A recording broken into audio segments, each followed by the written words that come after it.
Good evening, खुश रहो, स्वस्थ रहो, सभी को एक एक मोल आशीर्वाद। हाँ जी। तो आयनिक इक्विलिब्रियम में क्या स्टेटस है? लास्ट क्लास में मैंने आपको कुछ थ्योरी भी बताई थी, जनरल क्वेश्चंस भी किए थे, कुछ पीवाईक्यूज भी हमने किए थे।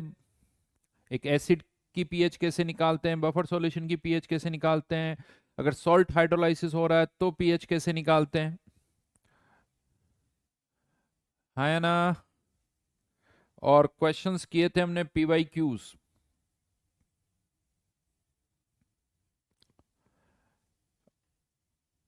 ये सारा डिस्कशन किया था हमने, और मैंने फिर आपको होमवर्क दिया था, याद है?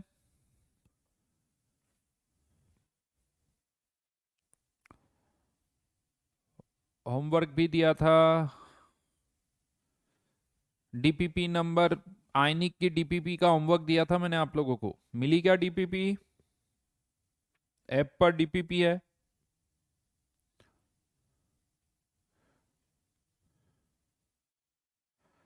यहां तक तो हमने क्लास में कर लिया था, इवन ये वाला क्वेश्चन भी कर लिया था। ये थर्मोकेमिस्ट्री वाला पार्ट था।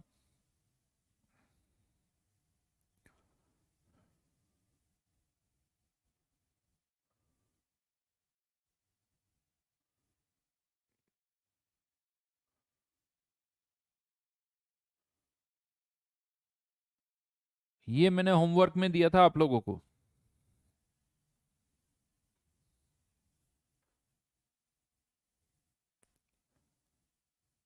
जल्दी से बताओ, इसमें किसी को कोई डाउट है क्या? ये मैंने होमवर्क दिया था। Question number 1, question number 2।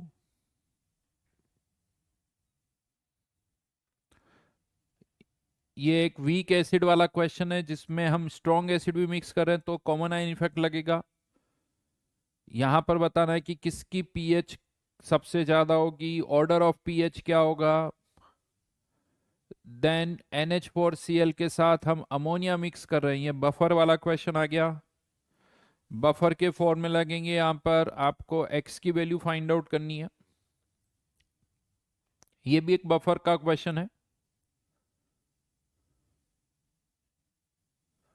Question number 7 में डाउट है, चलिए वही डिस्कस कर लेते हैं। यहां पर एक स्ट्रॉन्ग एसिड स्ट्रॉन्ग बेस को मिक्स कर रहे हैं तो बतानी पीएच क्या होगी। इसी की बात कर रहा है Swati. 20 ml 0.1 m NH4OH is mixed with 40 ml. The pH of the mixture is nearest to. Titration वाले क्वेश्चन की तरह करना होगा। NH4OH plus HCl converting into NH4Cl plus H2O। इसके मिलीमोल्स कितने हैं? 2। इसके मिलीमोल्स कितने हैं? 40 इंटू 0.05, तो ये हो जाते हैं इसके भी 2। 2 ही आएंगे ना? हाँ। तो फाइनली ये दोनों पूरे रिएक्ट कर जाएंगे, NH4Cl के कितने मोल्स बनेंगे? 2। लेकिन अब NH4Cl की कॉन्सेंट्रेशन के लिए क्या करना पड़ेगा? वॉल्यूम से डिवाइड करना पड़ेगा। वॉल्यूम कितना हो गया? 40 प्लस 20, 60। तो फाइनली सॉल्यूशन में NH4Cl की जो कॉन्सेंट्रेशन आएगी 2 डिवाइडेड बाय 60, मतलब 1/30। अब यहां पर NH4Cl सॉल्यूशन में प्रेजेंट है। NH4Cl मतलब सॉल्ट जिसका हाइड्रोलाइसिस होगा। जब आप अब इस क्वेश्चन को ही बदल दो, आप ये सोचो कि आपने NH4OH और HCl नहीं मिलाया है, आपने पानी में NH4Cl डाला है। यहां से अब सोचना स्टार्ट करो। अब पानी में अगर NH4Cl डालोगे तो NH4 प्लस का हाइड्रोलाइसिस होगा, और ये NH4 प्लस किस में जाएगा? NH4OH। और ये केटाइन है, और मैंने आपसे कहा ही था जितने भी केटाइन होते हैं वो सब एसिड होते हैं, इसीलिए ये क्या दे रहा है? H plus ion. इसकी कंसंट्रेशन 1/30 माइनस एक्स, एक्स और एक्स। इस रिएक्शन का जो इक्विलिब्रियम कांस्टेंट होगा वो KW अपॉन KB होगा, विच इज 10 की पावर -9।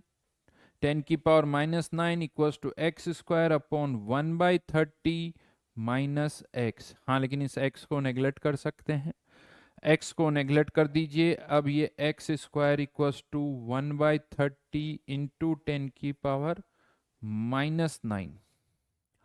तो नियर बाय आंसर की बात हो रही है। नियर बाय आंसर यहाँ पर चाहो तो ये 1/30 है, इस 3 को भी हटा दो, 10 को ऊपर लेके चले जाओ तो ये यहीं पर, चलो लिख देता हूं,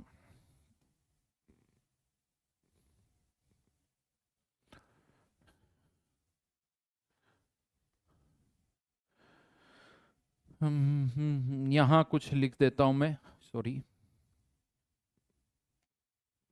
तो x equals to 1/3 into 10⁻⁻10, h plus ion concentration यही है, तो pH आ जाएगी, सॉरी 10⁻x स्क्वायर है ये, तो x की वैल्यू निकालोगे पहले, ये x स्क्वायर है, तो x इक्वल्स टू 1/√3 इंटू 10⁻⁻5, तो ये 5 से थोड़ा ज्यादा, मतलब आंसर 5.2 आ जाएगा। ठीक है, अच्छा क्वेश्चन है, अब समझ में आ गया। चलो, और कोई डाउट है तो वो बता देता हूँ, ये तो वही उसी क्वेश्चन का आंसर है। ये देखिए, कंसंट्रेशन 1/30 और फिर डायरेक्ट यहाँ फॉर्मूला लगा दिया। क्वेश्चन नंबर 8, H2SO4 में NH4OH मिला रहे हैं। जेई मेंस जनवरी 2019 का क्वेश्चन है, पहले फिर रिएक्शन करवानी पड़ेगी, और यहाँ HCl नहीं है, H2SO4 है, लेकिन तो H प्लस के मोल्स निकालने पड़ेंगे, यहाँ पर H प्लस के मोल्स। अच्छा क्वेश्चन है, अच्छा क्वेश्चन है, ढंग से करोगे तभी समझ में आएगा। और ये से बहुत सारे क्वेश्चन आ रहे हैं, ऐसा नहीं कि जेई मेंस में नहीं आते हैं, टाइट्रेशन वाले क्वेश्चंस आते हैं जेई मेंस में भी। Plot of pH versus titration, चलिए ये यहां से बाद में करेंगे। तो अब मैं आपको इंडिकेटर वाला पार्ट बता देता हूं, इंडिकेटर वाला पार्ट बता देता हूं।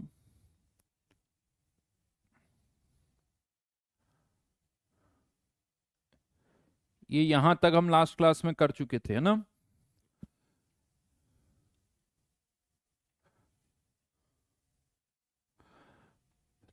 तो देखिए, इंडिकेटर्स मेनली जब हम बात करते हैं तो 3 तरह के इंडिकेटर्स के बारे में आपको पता होना है।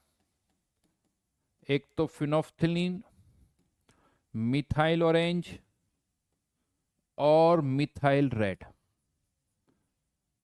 राइट। इसकी रेंज 8.3 से 10, इसकी रेंज 3.1 से 4.4, और मिथाइल रेड की 4.2 से 6.3। इवन आपको कलर्स भी पता होना चाहिए कि इससे कम पीएच होने पर कलर क्या होगा, इससे ज्यादा पीएच होने पर कलर क्या होगा। याद है किसी को, किसी को याद है? इस तरफ ये फिनोफ्थलीन कलरलेस होता है, और 10 से ज्यादा होने पर पिंक। मिथाइल ऑरेंज की अगर हम बात करें तो मिथाइल ऑरेंज के केस में ये कुछ पिंकिश रेड बोल सकते हो आप इसको, पिंकिश रेड, या पिंक भी लिख देते हैं, पिंकिश रेड। और इस तरफ येलो, यहां पर ये मिथाइल रेड नाम से ही समझ में आ रहा रेड, और ये यहां पर येलो कलर होता है। अच्छा, लिटमस का बताओगे कोई, लिटमस की क्या रेंज होती है? Anyone? What is the range of litmus?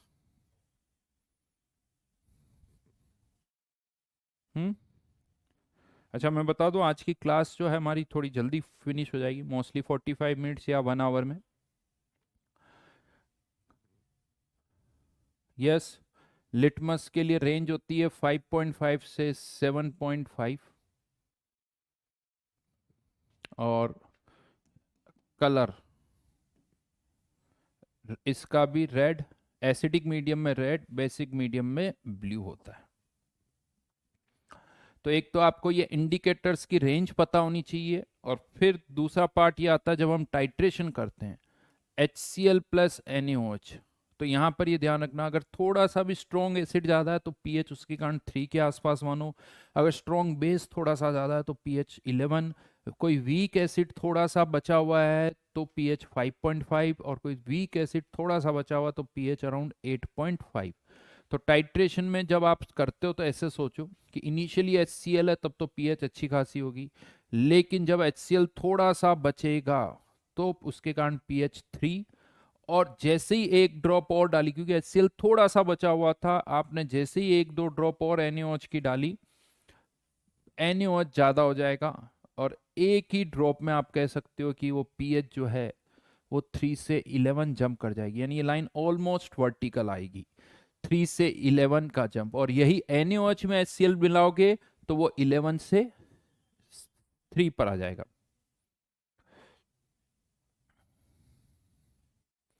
ठीक है, 11 से 3 पर आ जाएगा। अब इस टाइट्रेशन के लिए मोस्टली सारे इंडिकेटर्स यूज कर सकते हो। एक इंडिकेटर की कंडीशन क्या होती है, कौन सा इंडिकेटर हम यूज कर सकते हैं जिसकी रेंज इस जंप के बीच में लाई कर रही हो, तो फिनोफ्थलीन जिसको हम HPH से लिखते हैं वो भी यूज कर सकते हो, मिथाइल ऑरेंज को भी आप यूज कर सकते हो, मिथाइल ऑरेंज और मिथाइल रेड, सारे इंडिकेटर्स आप यहां पर यूज कर सकते हो इस पर्टिकुलर टाइट्रेशन के लिए। इवन लिटमस तो वैसे हमेशा ही सबके लिए यूज होता है, तो mainly question methyl orange, methyl red और फिनोफ्थलीन के लिए ही पूछा जाता है। उसके बाद अगर हम बात करें एक वीक एसिड को आप NaOH के साथ टाइट्रेट कर रहे हो, तो इन दैट केस जो कर्व आएगा, अब की बार जो जंप है वीक एसिड के केस में, जो जंप होता है वो 5.5 से स्टार्ट होगा, 5.5 से कहां तक, 11 तक।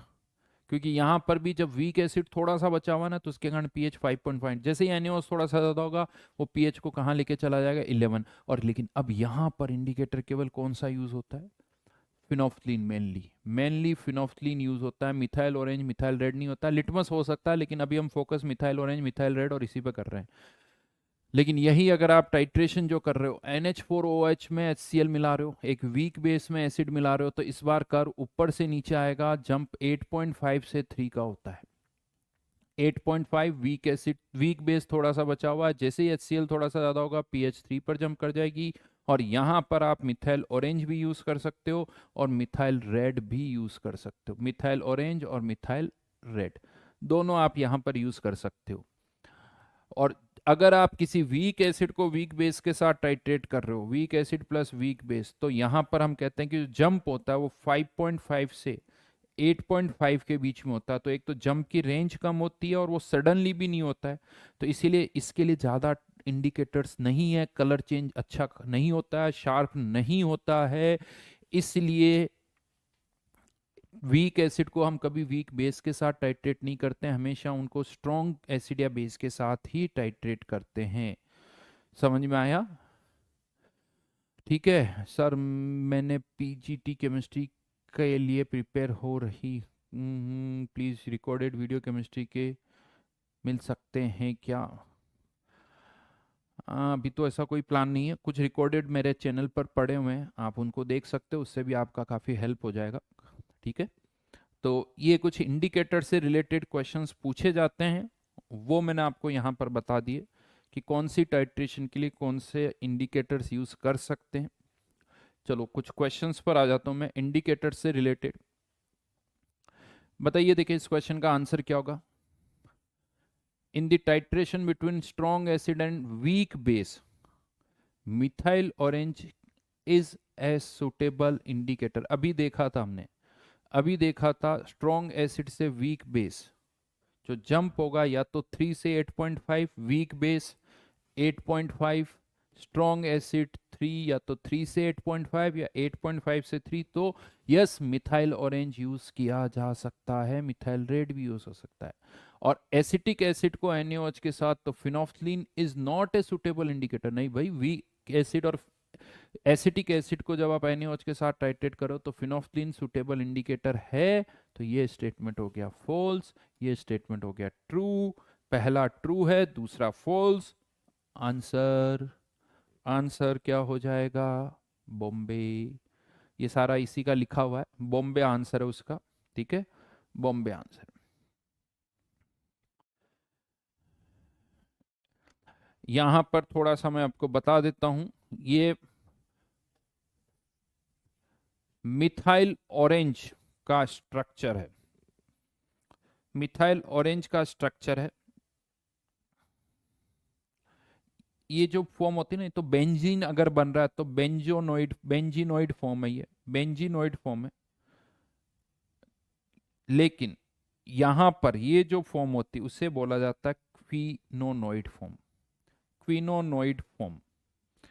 और एसिडिक मीडियम में, एसिडिक मीडियम में यहां पर ये जो मिथाइल ऑरेंज का स्ट्रक्चर है ये क्विनोनोइड फॉर्म में कन्वर्ट हो जाता है। Methyl orange base versus acid, तो at the end point methyl orange जो है क्विनोनोइड फॉर्म में कन्वर्ट हो जाता है। अब ये जो स्ट्रक्चर है ये एनसीईआरटी में नहीं दे रखा है, राइट? ठीक है, चलिए कुछ कुछ कमेंट में देख पा रहा हूं, ठीक है। तो ये केमिस्ट्री में अगर आप देखना चाहो तो ये केमिस्ट्री लैब मैनुअल में दे रखा है, केमिस्ट्री लैब मैनुअल में दे रखा है। तो ये क्विनोनोइड फॉर्म होती है। इसी तरह से अगर मैं फिनोफ्थलीन का स्ट्रक्चर बनाता हूँ तो फिनोफ्थलीन में भी ऐसा ही होता है, डबल बॉन्ड ओ,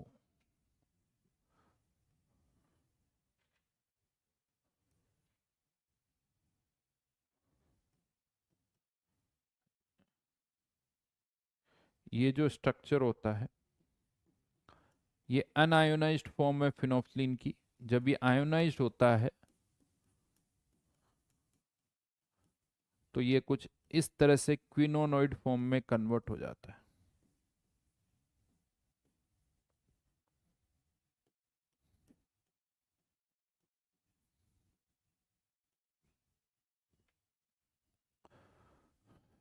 क्विनोनोइड फॉर्म में कन्वर्ट हो जाता है। ये H प्लस आयन लूज कर दिया इसने,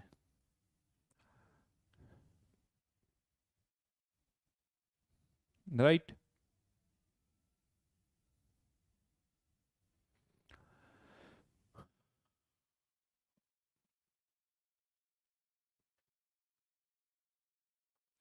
ये एक अच्छा क्वेश्चन है, थोड़ा एडवांस लेवल का क्वेश्चन है। यहाँ पर हमारे पास एक मिक्सचर है जिसमें NaOH भी है, Na2CO3 भी है और इनर्ट इम्प्योरिटीज भी है। तो मैं ये नहीं पता NaOH कितना है, Na2CO3 कितना है, तो मान लेते हैं इसके X मिलीमोल्स है और इसके Y मिलीमोल्स है। अब इसमें क्या होता है, जब आप इसको फिनोफ्लिन के साथ टाइट्रेट करते हो तो यहाँ पर देखो NaOH सबसे ज़्यादा बेसिक है। तो कौन पहले रिएक्ट करेगा HCl के साथ? NaOH।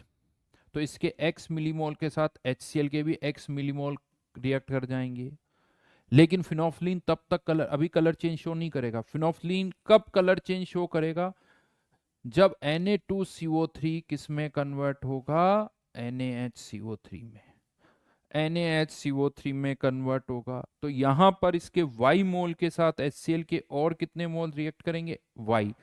तो जब NaOH पूरा रिएक्ट कर जाएगा, Na2CO3 NaHCO3 में कन्वर्ट हो जाएगा, तब तक HCl के आपने कितने मोल्स डाल दिए? X plus Y। इस पॉइंट पर जाके फिनोफ्थलीन अपना कलर चेंज शो करेगा, इस पॉइंट पर जाके फिनोफ्थलीन अपना कलर चेंज शो करेगा। तो यहां पर अगर हम देखें तो टोटल फिनोफ्थलीन जो है जिसकी कंसंट्रेशन 1/10 कितना रिएक्ट कर रहा है? 17.5। तो X प्लस वाई थियोरटिकली इतना फिनोफ्थलीन, इतना HCl रिएक्ट करेगा और कितना कर रहा है? 17.5 इंटू 1/10 विच इज 1.75। ये हमारी बन गई इक्वेशन नंबर 1। अब हमने क्या किया, इसी सॉल्यूशन में मिथाइल ऑरेंज डाल दिया, मिथाइल ऑरेंज डाल दिया। तो राइट नाउ इस सॉल्यूशन में क्या है? NaCl, वो किसी के साथ रिएक्ट नहीं करता, तो क्या क्या है? NaHCO3। ये NaHCO3 अब किसके साथ रिएक्ट करेगा? HCl के साथ। और जैसे ही ये NaHCO3 H2CO3 में कन्वर्ट होगा, ये मिथाइल ऑरेंज अपना कलर चेंज शो कर देगा। तो इसके Y मोल के साथ अब HCl के और कितने डालने पड़ेंगे? Y moles. तो अब कलर कब चेंज होगा? मिथाइल ऑरेंज कब कलर चेंज शो करेगा? जब आप HCl के Y मोल्स डालोगे। यहां से हम देख रहे हैं कितने डाल रहे हैं? 1.5 इंटू 1/10, तो 0.15। तो यहां से Y की वैल्यू 0.15, तो X की वैल्यू पता चल जाएगी 1.6 इसके मोल्स पता चल गए, इसके मोल्स पता चल गए, इनका मास निकाल सकते हो और परसेंटेज निकाल सकते हो। ठीक है, तो ये आप यहां से चेक कर सकते हो। मैं आगे बढ़ रहा हूं, ये आंसर आ जाएगा। ये इसे बोला जाता है double indicator acid base titration. 2 बार टाइट्रेशन कर रहे हो अलग अलग इंडिकेटर्स की प्रेजेंस में। उससे हमें क्या फायदा मिला, उससे ये पता चल गया कि इस मिक्सचर में NaOH कितना और Na2CO3 कितना है। एक बार टाइट्रेशन से नहीं होगा, 2 बार टाइट्रेशन करनी होगी, क्योंकि 2 वेरिएबल है इसमें। हो सकता है NaOH, Na2CO3 और NaHCO3, इनका भी मिक्सचर हो सकता है। कोई प्रॉब्लम नहीं है, एक के X मानो, दूसरे के Y मानो, तीसरे के Z मानो। जितने ज़्यादा सब्सटेंसेस होंगे उतनी इंफॉर्मेशन भी क्वेश्चन में दे रखी होगी। तो ऐसा भी हो सकता है कि ये 3 तरह के सब्सटेंस हो। अब आ जाता हूं मैं KSP वाले क्वेश्चंस पर। ये KSP वाले क्वेश्चंस है जो कि बड़े सिंपल से होते हैं, लेकिन जेई मेंस में इनका अच्छा खासा वेटेज है। ये तो बहुत आसान क्वेश्चन है, KSP फाइंड आउट करना है। तो आई थिंक सबको पता है Bi2S3, ये जब डिसॉल्व होता है तो Bi+3, क्योंकि बिस्मथ पर जो चार्ज होगा वो +3 और सल्फाइड पर जो चार्ज होगा वो 2-, बट इसके 2 मोल्स, इसके 3 मोल। अगर इस सॉल्ट की सॉल्युबिलिटी 2s है, सॉरी इस सॉल्ट की सॉल्युबिलिटी s है, तो बिस्मथ की कंसंट्रेशन 2s और इसकी कंसंट्रेशन 3s। KSP क्या हो जाएगा, बिस्मथ की कंसंट्रेशन का स्क्वायर, सल्फाइड की कंसंट्रेशन का क्यूब। यहाँ पर ये वैल्यू निकल के आ जाएगी 108 into 10⁻, sorry 108 into S⁵। KSP जो आपको दे रखा है उसको 108 इंटू 10⁻⁻75 सॉल्व कर सकते हो। यहां से सॉल्युबिलिटी फाइंड आउट की जा सकती है। नेक्स्ट क्वेश्चन पर आ रहा हूं, ये उसी का आंसर है।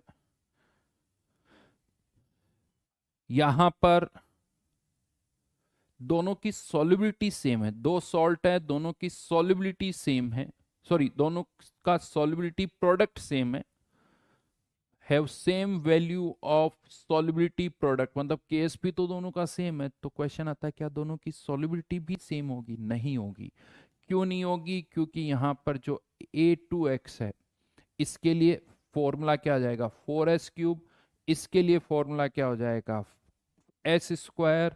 तो दोनों की सॉल्युबिलिटी अलग अलग होगी, दोनों की सॉल्युबिलिटी सेम नहीं होगी। आपको दोनों का KSP दे रखा है, वैल्यू निकालो 4 इंटू 10⁻⁻12। तो यहां से S1 की वैल्यू कितनी आ जाएगी 10⁻⁻4, और यहां से 4 इंटू 10⁻⁻12। डेटा बड़े सोच समझ के दिए हुए हैं ताकि कैलकुलेशन ज़्यादा ना हो। 2 इंटू 10⁻⁻6 आपको इसका रेशियो लेना है, जल्दबाजी में गड़बड़ ना हो जाए।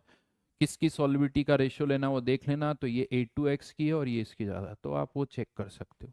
आंसर कितना हो जाएगा 50, मेरे हिसाब से ये आंसर है 50। ठीक है, नेक्स्ट क्वेश्चन पर आते हैं। सॉल्युबिलिटी फाइंड आउट करनी, लेकिन ये कॉमन आयन इफेक्ट वाला केस आ गया। एल्यूमिनियम हाइड्रोक्साइड की सॉल्युबिलिटी इन NaOH। तो NaOH के केस में क्या होगा, ऑलरेडी OH आयन का कॉमन आयन इफेक्ट लगेगा 3OH-। ऑलरेडी सॉल्यूशन में OH आयन कंसंट्रेशन कितनी है 0.2। मान लो इस सॉल्ट की सॉल्युबिलिटी S है, तो इसकी कंसंट्रेशन S और इसकी कंसंट्रेशन 2.2 + 3s। लेकिन हमें पता है कि जिसका KSP डिफाइन होता है वो सब स्पेरिंगली सॉल्युबल सॉल्ट होते हैं, उनकी सॉल्युबिलिटी बहुत कम होती है। यहाँ पर तो कॉमन आयन इफेक्ट लग रहा है बहुत कम, मतलब 10⁻⁻4, 10⁻⁵, और कॉमन आयन इफेक्ट लगने पर और कम हो जाएगी। तो जो सॉल्युबिलिटी होगी उसकी वैल्यू डेफिनेटली 0.2 से तो बहुत कम होगी, उसको आप नेग्लेक्ट कर दो। तो यहाँ पर 0.2 इसकी power 3 equals to KSP data दे रखा है, S के लिए सॉल्व कर। This is solubility in presence of common ion effect, right. आगे बढ़ रहा हूं, ये वही वाला पार्ट है। यहाँ पर मुझे थोड़ा सा ये, अगर इस सॉल्यूशन को देख रहे हो तो ध्यान रखना इसका क्यूब यहाँ पर और होगा, क्यूब होगा तब आंसर आ जाएगा। नीचे सही है, बस वहां पर 3 लिखा हुआ नहीं है। ये भी वैसा ही क्वेश्चन है। यहां पर आपको बफर सॉल्यूशन की पीएच दे रखी है, BH2 है तो पीओएच कितनी हो जाएगी, पीएच 12 तो पीएच 12 तो पीओएच 2, मतलब OH ion concentration equals to 10⁻⁻²। OH ion concentration equals to 10⁻⁻²। और फिर से अभी वैसा किया था वही करना है, वही करना है। Cadmium hydroxide, cadmium +2 plus twice OH minus, ये 10⁻⁻², ये कंसंट्रेशन S, तो ये यहाँ पर 2S, सॉरी यहाँ पर एक डिफरेंस है। सिंस ये बफर सॉल्यूशन है तो यहाँ +2S भी नहीं होगा। ये बफर सॉल्यूशन अपनी पीएच को वही मेंटेन करेगा। अगर यहाँ से और OH आयन आएंगे तब भी पीएच तो 10⁻⁻² ही रहेगी, तो यहाँ +2S नहीं करना है। खैर कर भी देते तो देखो उसको नेग्लेक्ट कर देते, बात वही है, लेकिन करना भी नहीं है क्योंकि बफर अपनी पीएच को मेंटेन करेगा, एडजस्ट करेगा, तो वो कंसंट्रेशन 10⁻⁻² ही रहेगी, स्क्वायर हो जाएगा, बस इससे ज़्यादा कुछ नहीं होगा। ठीक है ना। तो यहाँ पर भी जो एस डैश लिखा हुआ वो गलत है, वैसे नहीं होना चाहिए, राइट। ये थोड़ा इधर उधर शिफ्ट करके देख सकते हो। हाँ जी, यहाँ पर अब सॉल्यूशन में एक से ज़्यादा आयन है। एक सॉल्यूशन में क्लोराइड आयन भी है, उसमें क्रोमेट आयन भी है, और इस सॉल्यूशन में जब हम Ag+ आयन डाल रहे हैं तो कौन पहले प्रेसिपिटेट होगा, कौन पहले प्रेसिपिटेट होगा वो बताना है। और यही AgCl प्रेसिपिटेट फर्स्ट, तो ये हमें देख के बताना कि कौन पहले प्रेसिपिटेट होगा। तो बहुत बार ऐसा लगता है कि जिसका KSP कम होता है वो पहले प्रेसिपिटेट होता है, लेकिन ये स्टेटमेंट तब वैलिड है जब दोनों का सब्सटेंस का जो फॉर्मूला है, केमिकल फॉर्मूला, वो एक जैसा होना चाहिए। एक जैसा मतलब जैसे AgCl का फॉर्मूला हम बोलते हैं 1:1 है, एक कैटायन के साथ एक एनायन, तो 1:1। तो इसका फॉर्मूला भी अगर 1:1 होता तो हम कह सकते थे कि जिसका KSP सबसे कम होगा वो सबसे पहले प्रेसिपिटेट होगा, लेकिन यहाँ पर दोनों के फॉर्मूले अलग अलग है तो KSP से नहीं कह सकते, तो ये दोनों स्टेटमेंट तो हो गए गलत। तो फिर किससे कहेंगे, तो जिसके लिए किससे प्रेसिपिटेट कर रहे हो आप, Cl आयन को, क्रोमेट आयन को, Ag+ से, तो जिसके लिए Ag+ की कंसंट्रेशन कम चाहिए वो पहले प्रेसिपिटेट होगा, वो पहले प्रेसिपिटेट होगा। इसको ऐसे समझो कि हम धीरे धीरे Ag+ की कंसंट्रेशन बढ़ाते हैं, बहुत कम से स्टार्ट करते हैं, फिर ग्रेजुअली Ag+ की कंसंट्रेशन बढ़ाते हैं, तो जिसके लिए कम कंसंट्रेशन चाहिए वो पहले प्रेसिपिटेट हो जाएगा। अब हमें ये चेक करना है कि किसके लिए Ag+ आयन कंसंट्रेशन कितनी चाहिए। तो जो एक्सप्रेशन हम लिखते हैं Ag+ into chloride ion concentration, और KSP की वैल्यू AgCl के लिए 1.7 इंटू 10⁻⁻10। प्रेसिपिटेशन कब होता है, जब आयंस की कंसंट्रेशन का प्रोडक्ट उनके KSP से जस्ट ग्रेटर देन हो जाए, जस्ट ज्यादा हो या ग्रेटर देन हो, तो जस्ट ग्रेटर देन मतलब इक्वल टू वाली कंडीशन आ जाए, तब AgCl का प्रेसिपिटेट बनेगा। तो उसके लिए Ag+ की मिनिमम कंसंट्रेशन कितनी चाहिए, यहां से अगर हम निकालें तो Ag+ की कंसंट्रेशन चाहिए 1.7 इंटू 10⁻⁻9। जबकि Ag2CrO4 के केस में कितनी चाहिए, तो उसके केस में यहाँ पर Ag+ की कंसंट्रेशन का स्क्वायर, क्योंकि Ag2 है, और क्रोमेट आयन कंसंट्रेशन 0.001 10⁻³ 1.9 इंटू 10⁻⁻12, तो ये उधर जाएगा, तो यहाँ पर लेकिन स्क्वायर रूट भी होगा, तो 10⁻³ 10⁻⁹ तो 19 इंटू 10⁻10।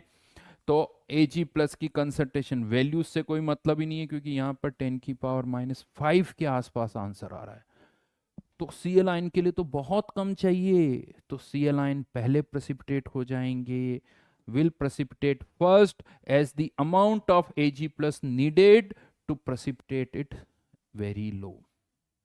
ये कम है। अच्छा क्वेश्चन है, ढंग से देख लेना, आंसर इज दिल्ली। हाँ, सॉल्युबिलिटी फाइंड आउट करनी, ये एक ऐसी फॉर्मूला इस पर मैं आपको बता दूं, ये जेई मेंस फरवरी 2021 में क्वेश्चन आया हुआ है।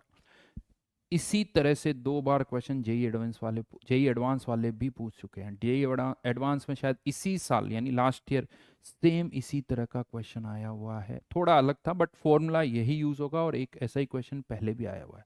यानी 2 बार ऐसा ही क्वेश्चन आ चुका है जेई एडवांस में, ये जेई मेंस में, और इसका जो फॉर्मूला है वो एनसीईआरटी में भी डिराइव्ड है। देखो एनसीईआरटी में आप देखोगे आयनिक में बफर पर ज़्यादा क्वेश्चन नहीं है, या इवन सॉल्ट हाइड्रोलिसिस पर ज़्यादा क्वेश्चन नहीं है, लेकिन इसका फॉर्मूला दे रखा है साहब। इसका फॉर्मूला डिराइव करना इतना आसान काम नहीं है, बट वो फॉर्मूला दे रखा उन्होंने, और जेई मेंस और जेई एडवांस वाले उस पर क्वेश्चन देते हैं। अब वो होता क्या, फॉर्मूला ऐसे आसानी से डिराइव नहीं होता भाई, उसके लिए अच्छी खासी मेहनत करनी पड़ती। जनता को फॉर्मूला ही नहीं पता, बहुतों को ये नहीं पता कि एनसीईआरटी में ये फॉर्मूला दे रखा है। फॉर्मूला क्या है वो मैं आपको बता देता हूँ। √KSP 1+H+/K, effect of hydrolysis on solubility. जो सॉल्ट आप डिसॉल्व करते हो उससे जो आयंस बनते हैं, अगर वो उनका हाइड्रोलाइसिस हो रहा है वाटर के साथ, वो रिएक्ट कर रहे हैं, तो सॉल्युबिलिटी पर क्या इफेक्ट पड़ेगा वो आप यहां से फाइंड आउट कर सकते हो। तो इस पर्टिकुलर क्वेश्चन में सारे डेटा हमें दे रखे हैं। 2.2 इंटू 10⁻16, 1+H+ की कंसंट्रेशन pH जो है 3, तो 10⁻³ अपॉन Ka 6.2 इंटू 10⁻, तो डेफिनेटली ये 10⁻7 हो जाएगा। इस 1 को आप नेगलेक्ट कर सकते हो। अब आपको इसको सॉल्व करना, अप्रोक्सीमेट आंसर निकाल सकते हो। ठीक है, ये निकाल सकते हो। ये एक और टाइट्रेशन से रिलेटेड क्वेश्चन है। आपको एक इंफॉर्मेशन पता होनी चाहिए, जब हम टाइट्रेशन करते हैं ना, तो कौन सी रीडिंग्स लेनी चाहिए। तो बहुतों को लगता है मान लो ये 5 रीडिंग्स ली तो सबका एवरेज कर लो, 4.8 + 4.9 555 सबका एवरेज। नहीं, ये गलत है। कॉन्सेप्ट ये होता है कि जब आप टाइट्रेशन करो, पहली बार की, दूसरी बार की, तीसरी बार की, तो कंजिक्यूटिव 3 रीडिंग्स एक जैसी आनी चाहिए। कंजिक्यूटिव 3 रीडिंग्स एक जैसी आनी चाहिए, वो ही आपका सही आंसर होता है। अगर 2 बार 5 आया और फिर 5.2 आ गया, फिर गलत, फिर वापस 3 रीडिंग्स एक जैसी आनी चाहिए। तो यहाँ पर आंसर यानी कितने ml HCl ऐड करने पर इक्विवेलेंस पॉइंट आ रहा है, कलर चेंज हो रहा है, तो आंसर 5 ml ही होगा। तो बस यहाँ पर फिनोफ्थलीन इंडिकेटर है। कौन सा इंडिकेटर, टाइट्रेटेड द फॉलोइंग, नहीं, यहाँ इंडिकेटर तो इन्होंने दे ही नहीं रखा है, तो फिर हम यही मानेंगे कि ये पूरा रिएक्ट कर रहा है। तो 10 इंटू m इंटू इसका n फैक्टर 2 आता है, n फैक्टर 2 Na2CO3 H2CO3 में कन्वर्ट होगा, 5 इंटू 0.2, तो यही आपको सॉल्व करना पड़ेगा। m इक्वल्स टू ये कितना आ जाएगा, ये और 10 हो गया, ये कैंसिल हो गया, 1/20, तो ये 10⁻³ की टर्म्स में है, तो 1000 से तो करेंगे 50 इंटू 10⁻³ राइट। यही आंसर है क्या, बिल्कुल यही आंसर है। चलिए, तो ये मैंने सारे क्वेश्चंस आप यहाँ पर बता दिए, जो भी अलग अलग तरह के क्वेश्चंस थे जो आयनिक से आते हैं, मोस्टली क्वेश्चन हमने कर लिए। ये जो डीपीपी मैंने दी है, बाकी के क्वेश्चन आप डीपीपी के थ्रू कर सकते हो, बाकी के क्वेश्चन और कर सकते हो। ये सारे क्वेश्चन कर लोगे तो मैं कहता हूँ 70-80% आयनिक के पीवाईक्यूज आपके कंप्लीट हो जाएंगे। 70-80% आपके आयनिक के पीवाईक्यूज कंप्लीट हो जाएंगे, इससे ज़्यादा करने की ज़रूरत नहीं है। आप आयनिक में कॉन्फिडेंट के साथ जेई मेंस का पेपर दे सकते हो, अच्छा स्कोर करोगे।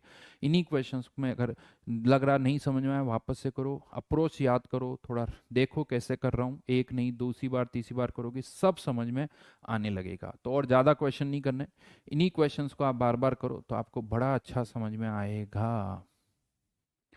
सर मेरे बोर्ड्स अभी कंप्लीट हुए हैं, हाउ टू कंप्लीट केमिस्ट्री। बेटा केमिस्ट्री कोई पहली बार तो नहीं, नोट्स पढ़ो और जो प्लान मैंने दिया है वो कवर करो, जो प्लान दिया है वो कवर करो। अगर आपने क्रैश कोर्स ले रखा है तो क्रैश कोर्स के सारे लेक्चर्स देखो, क्रैश कोर्स में जो होमवर्क दिया वो करो, क्रैश कोर्स में जो क्लास में इलस्ट्रेशंस मैंने दिए हैं वो करो। ये अभी भी आपको यही करना चाहिए to get maximum benefit, right. ठीक है राजवीर, तो चलिए आज के लिए इतना ही करते हैं, बाय बाय।